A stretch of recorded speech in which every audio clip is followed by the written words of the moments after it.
God said it is not good for man to be alone. And likewise, it is not good for God to be alone. And in Genesis 1:26, and God said, let us make man in our image according to our likeness. And likewise, He created a man to be His counterpart. And although God is absolutely and eternally perfect, but He is not complete without the church as His bride and as His wife. We praise the Lord that we are part of His body and we are the church. And that is why we need to get ourselves ready to become His accountants. Amen. Salamat, Panginoon. Kita karon kanya.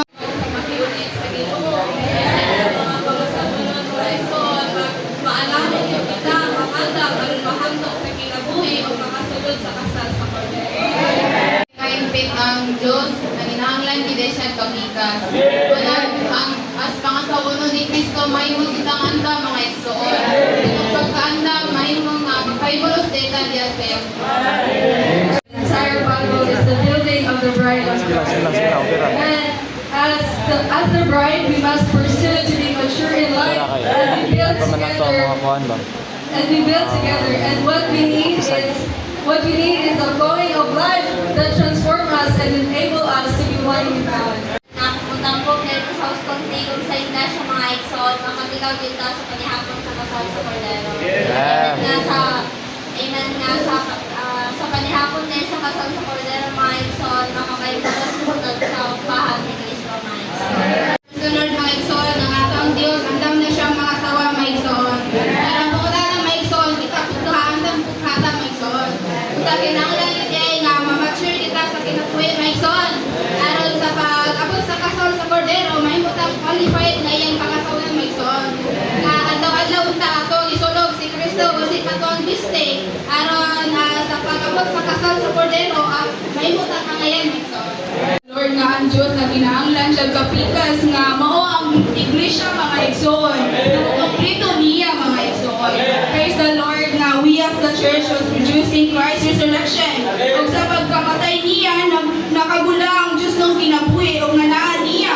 Ug sa pagkabanaw niya gipaambit kini gipagula nga kinabuhi kanatong mga nituon niya mga igsoon. Ug sa nahimutang nituon niya mga igsoon nga mao ang iglesia. O tinuod na iba sa pagkabanaw mga igsoon. O kita nga iglesia mga igsoon, mahimo kitang anda mga igsoon.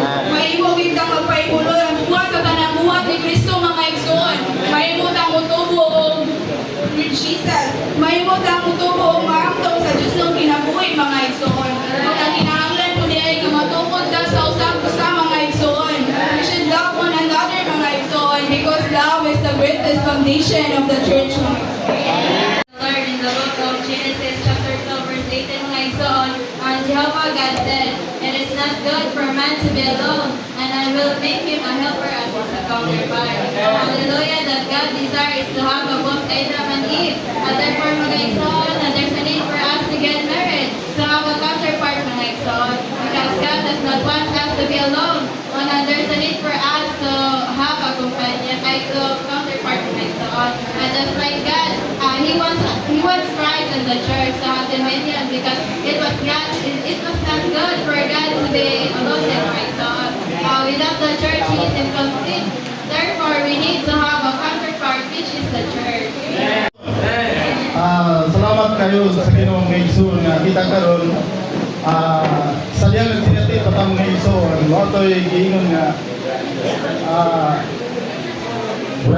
dili pa legal. Sa dihan nagadawat ta sa Ginoo, nahimo na kita legal diha sa Ginoo. Nahimo na ta pangasawon kang paris na gyud tanyang Ngayson. Amen. Salamat sa Ginoo. Pagpaniros kita sa Ginoo. Aron mo tubo ka. Kay mo diri isulog siya inyong maayo ninyo. Tuingon inyo kay maayo ninyo mao ang mga pagkamataro. Salamat sa Ginoo kay ang ninyo kayo mao ang pagkamataro. Hindi mo ba diri Jesus. Gusto na ko kakandupa. Maon ninyo. Kapana ko ninyo. Kung asawa kayo mo na ko. Kung mo minyo nga pag-ilusara ko. Magkinahanglan ko ninyo. Magkinahanglan ko ninyo, pinili ko ang katawan na asawa ko. Salamat sa Ginoo.